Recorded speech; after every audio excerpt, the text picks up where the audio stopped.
Welcome to the third progress video for my Pirate Battle Royale. This one's all about the art. I've gone from clueless to officially dangerous with Blender, and I'm pretty happy with the way things are coming together so far. At first I wasn't even sure which things should be done inside Blender versus Unreal Engine, because Unreal can handle basic modeling, texturing, and animation, but it doesn't give me nearly as much control as I needed to feel like I could make things look exactly how I wanted them. So I decided to let the game engine be the game engine and for the modeling tool to be the modeling tool. I started working on my Shark Island first because I wanted to get something pretty and animated and all the way into Unreal to establish a workflow so I know I'm not doing anything wrong while I model. And I chose my shark because it's simpler than the turtle, but I ended up having to get these whales in first just to get the hang of things. When I started texturing, understanding UVs became immediately essential. UVs are just coordinates on a plane for mapping to the parts of a mesh. So imagine cutting an object along a seam and then flattening it out. That's really all we're doing so that we can reference a normal 2D image and then cast it onto a 3D object. Now, choosing those seams to cut along is super important. If you cut a globe along a meridian and flatten it out, you get something like the Mercator projection, which was a map style from the Age of Exploration. A known issue with this kind of flattening is that land near the poles gets stretched. So, for example, Russia looks massive on a map, but on a globe, Africa is actually larger overall. Same thing with Greenland and Alaska. They look bigger than they are, and that's because of the same distortion we're dealing with here when we get UV stretching. Okay, that's enough topography lore. We just want to unwrap our mesh in a way that reduces this stretching, but we also don't want to cut along edges that may ruin the continuity of the material, so there's a balance to strike here. With that figured out, I could move on to vertex shading and applying materials. I used a variety of Megascans and Blender Kit materials and started daisy chaining mixed shader nodes while using image textures to define the ratio of the first material to the second material for each pixel.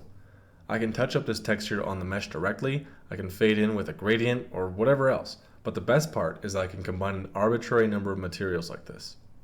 Once I thought it looked good, I tried to rig and animate the shark, but nothing was working and I thought it was my topology or something wrong with the shape, so I ended up redoing the shark several times. And it wasn't until after I moved to other objects and came back to the shark that I realized I had some pose setting messed up the whole time. The topology probably needed redone anyways, and repetition helps establish the workflow I want regardless, so I don't see it as a huge waste of time, but when it happened, I put the shark on pause and started to make my whales. I'm making whales because I want cannonball varieties like Grape Shot and the Sniper Round, but I also want special effect cannonballs, the first of which will be the Whale Cannonball. A direct hit will summon Moby Dick to smash into your ship, and a miss will still summon Shamu's Revenge, this team of orcas that just chases you down for less damage.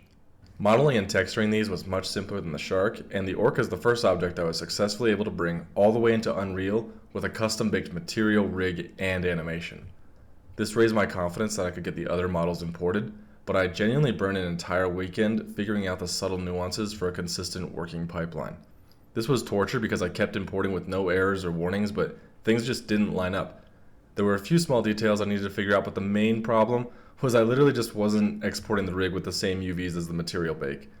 Hopefully that's a classic rookie mistake, I guess. I don't know. Oh well. Alright, let's move on to the ship. I completely redid the hull, and I think it looks way better. Applying a wooden plank material was a little trickier at first, but I ended up just using UV stretching to my advantage and placed seams to make the plank swoop across the bow. Keeping everything else modular has me set up to easily implement in-game customization later on. For the flag, sails, and ropes, I started to realize Blender is actually crazy powerful.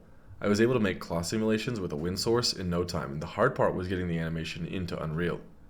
You can't just export an unrigged animation, so I ended up baking the physics data to an armature and then re-rigged that to the mesh. This works, but I'd like to learn Unreal's cloth sim so I don't have to bake a bunch of separate animation combos to cycle through. Another problem with moving these into Unreal is that in Blender you can have multiple armatures in a scene, but I need to combine them or export them separately to work in Unreal. Each armature comes into Unreal as a skeletal mesh, and those are pretty expensive to run. A much more efficient operation is to animate the shader, which we talked about last time with vertex displacement.